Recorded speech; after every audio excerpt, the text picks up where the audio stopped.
Welcome back. So in the last several days, some good news came out about overdose deaths. They are declining rapidly in some states, and that deserves our attention.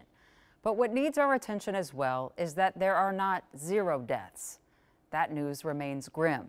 In the heat of the moment, thousands and thousands of times, a young person takes a pill to take the edge off and, not knowing what's in it, dies.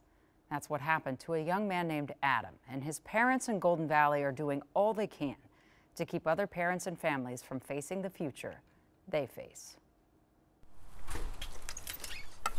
A gazebo gives a person a place of their own. It's been kind of my haven of quiet. A place where this person found years ago was the only place she could breathe. I found that there wasn't enough air anywhere in the house. I felt like I was suffocating, and the only place I could find enough air was out here. And it was the only place left. She could still feel what was gone. I do feel Adam's presence. Adam was her son, and Dave's too. So much about him that was different and unique, not your typical teenager. Adam was a smart kid, funny, and he was excellent at figuring things out until he became a teenager, and the ways of that world really frustrated him. I think that was the thing that changed as he became an adolescent and struggled more with anxiety. That self-contentedness was overpowered by social media and what he thought everybody else would do. When it got to be too much, he went to wilderness therapy camp in Utah, and he thrived in the woods and in making his way, or so it seemed. On a July night in 2016. He had registered for his college classes that day, and that evening I think the pressures or the anxiety probably overcame him, and he took an overdose of illegal drugs. It was unbelievable. He was 18 years old. Adam, his parents believe, was trying to self-medicate his pain, not meaning to take a pill that would end his life. But that is the unintended consequence for so many. Some of the people he was in wilderness with all carved spoons and mailed them to us.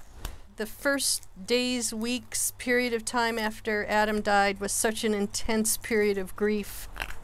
But that grief slowly created the creation.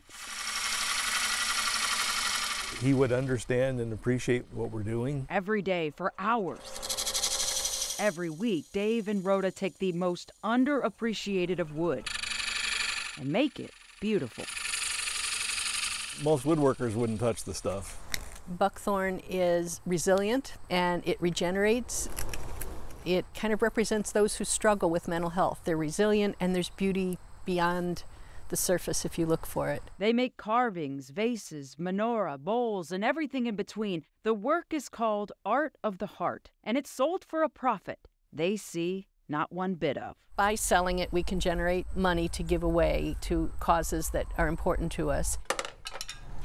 All of the money goes to Change the Outcome, a nonprofit organization that educates our kids about the dangers of opioids. That's been the way of honoring Adam, is by reducing the stigma, not feeling shame about him dying from an overdose, but to honor the struggle that a lot of people have. A struggle that may not end like Adam's did if they can tell the story. Hear the breeze? Of not taking that one pill. It'll be still, and then all of a sudden I'll hear that. Adam almost made it. Kind of a quiet comfort of knowing I feel him. He almost found his way. This is the part where you come in. It starts tomorrow morning at 10 o'clock in Golden Valley.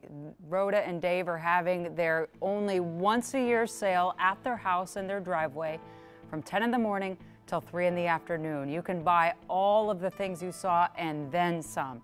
It's at 500 Valleywood Circle in Golden Valley, 10 to 3 tomorrow. If you didn't have time to get that address, it's on our web story, or you can email me directly and I'll give it to you.